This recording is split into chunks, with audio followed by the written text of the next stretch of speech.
Why desert cities like Dubai are flooding? UAE is now battling floods. Torrential rains have swamped streets and skylines. From Dubai, where heavy rains have turned streets into rivers.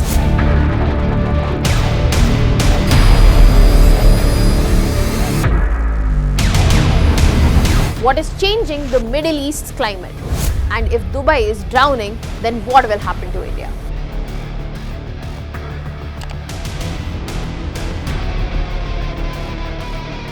Deserts are known for droughts, not floods. Yet global cities like Abu Dhabi and Dubai are experiencing exponential rain and floods. And this is an alarm bell that climate change is real. Hello everyone, welcome to Vajram and Ravi's Flash News. My name is Shubhangi Singh and today we are going to understand the phenomena that has triggered floods in Dubai and Abu Dhabi and how we need to learn from this to plan our Indian cities better for the future, keeping climate change and climate resilience in mind. So starting with understanding that what exactly unfolded. So basically heavy rains were seen across United Arab Emirates, and that is why we saw flooding across major cities like Dubai and Abu Dhabi, where their roads were flooded, underpasses were waterlogged, that led to disruption or across the life that is seen there. And when we talk about such an incident, this shows that this is something, a pattern that needs to be kept in mind, because this is not the first time that this is happening. It has happened in the past year and it cannot be isolated as a singular point, because this is not only concentrated in UAE, this is experienced in the neighboring countries, be it Qatar, and this is a pattern. So this tells us clearly that this extreme rainfall is a recurrent pattern, and the more prominent question here is why this extreme rain is occurring in a desert region, which is known for low rainfall and dry state. Now, as I said, that this is what makes it something that we need to talk about, because Middle East is traditionally hot and dry, and that is why cities are not built to manage exponential rain, heavy rainfall, and such events are a clear indicator that climate change is happening and we need to be prepared. Otherwise, these global travel hubs will be affected. There will be disruption to the economies, be it based on oil, trade, tourism, and this is where we need to bring the preparedness for climate change.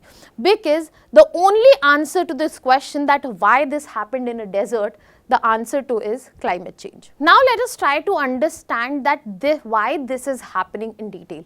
When we are talking about a region such as desert, we know the primary cause of its existence is lack of rainfall. That means the situation, atmospheric situations, there are such that rainfall is not something that occurs, and that is why the climate is such. But why? What has induced the rainfall all of a sudden? So the rainfall induced is because of the increased temperature, which has led to earth getting more warmer, and that is why this warm air holds more moisture, especially around these coastal countries, and this moisture is responsible for the rainfall that we are getting to see. And whenever this rainfall will happen suddenly, especially in cities which have not experienced this, which are meant for being dry and stable accordingly, we will always see that this rainfall will occur in great amounts, it will be sudden, and it will be over a short period of time, leading to situations like flash floods that we have seen. Furthermore, in this very context, we also have to understand that specifically for Middle East, the main point here is not just the temperature rise, but the temperatures rising faster than the global average. And that is why we are getting to see short but intense rainstorms at once. Now let us add more detail to this understanding that how the increase in temperature is inducing rainfall in this specific region. So if you see the Persian Gulf right here, and then we have Arabian Sea here, you will see that this region is concentrated, and this is where the temperature rise has been comparatively more than the global average.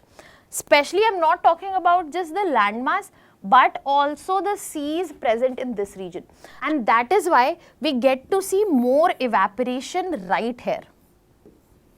And whenever these moist air moves inwards in whichever area, we'll get to see this phenomena, and this can be because of the changing wind patterns or weakened pressure systems. But the main reason here remains the warm sea surface temperature, which is leading to cloudburst, intense rainfall in this desert region. And that is why in the recent time we have also seen snowfall in Saudi Arabia. This was not far ago, last year itself we have seen snow in desert region, and that clearly shows that the climate that we thought that is going to extend for the longest periods, it is rapidly changing. Now this has given us a clear insight into what exactly is triggering this. But there are some internal factors, especially in this region, which are making it worse. What are they? So when we are looking towards internal factors, we have to understand the first and primary reason is the urban planning here that we get to see in form of city designs, because these designs are based on the general climate that we have seen, and there has been no preparedness for climate change at all. There has been no concept of climate resilience in the urban planning that we get to see. That is why drainage systems have been built only for rare or light rainfall that is seen in these regions. The roads and buildings, they are made of concrete and asphalt. That means the water cannot percolate, it cannot be seeped into, and that is why accumulation and flooding will take place. As a result, what we will get to see? Rainwater will accumulate quickly, and the roads, tunnels, all of it will be blocked. So basically this is an infrastructure mismatch which is happening because of the lack of understanding of the climate resilience, how the city does not need to be made just for present but for future as well. And another factor, internal factor if we talk about, is the geography of these very regions. The desert regions have wadis. Basically these are dry riverbeds, and these are the riverbeds which have stayed dry for years, and especially whenever there is a heavy rainfall, these are the regions that fill with fast moving water because the alley is set already. And that is why when we are talking about these cities which have expanded over these natural channels that exist in desert, that is where we find the vulnerability and exposure more. So all in all, climate change combined with poor urban planning, lack of climate resilient cities designs, and not taking into account the natural geography. If you are building, if you are talking about, let's say India, if you are building cities in the floodplains, then you are inviting disaster. You know that disaster will happen, and that will be a problematic scenario. So same scene when we are talking about dry riverbeds, these are prone to such a situation, and cities which have expanded in these regions will be always prone to such situations. Now this has highlighted us the problem that this is the reason that why this is happening. Now let us move to understand that what needs to be done, especially with reference to Middle East, to address such problems.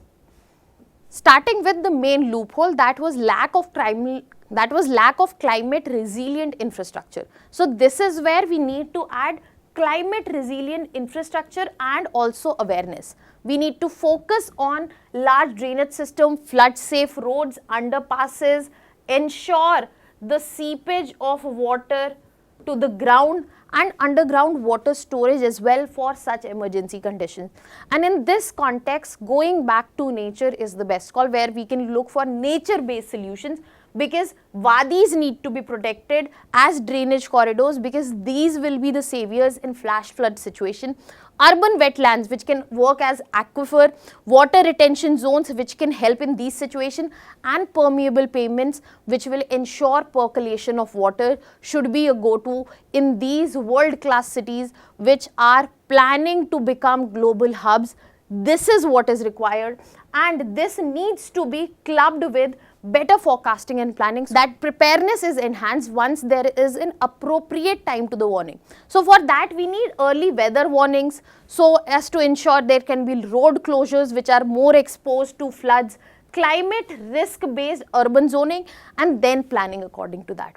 And this is what needs to be replicated in Indian cities as well, because this is what we need to learn, that first of all, that climate extremes are right here. They are not in future, they are part of present now, and we need to keep them in odd sorts of planning so as to ensure not just protection but also prevention in scenarios wherever it is possible. So cities need to be prepared for peak rainfall, extreme rainfall, not just historical averages that we have seen.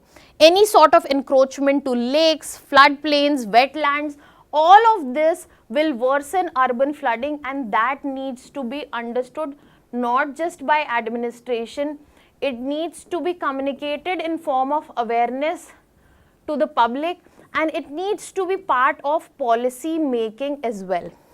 Drainage system is one of the biggest problem in Indian cities, and because it remains undersized, especially for extremes such as cloudburst or flash floods. Example, we have Mumbai, we have Bengaluru, we have Chennai, and many more. So that is where we need to shift the focus from response after the flood to protection, prevention and resilience at first hand.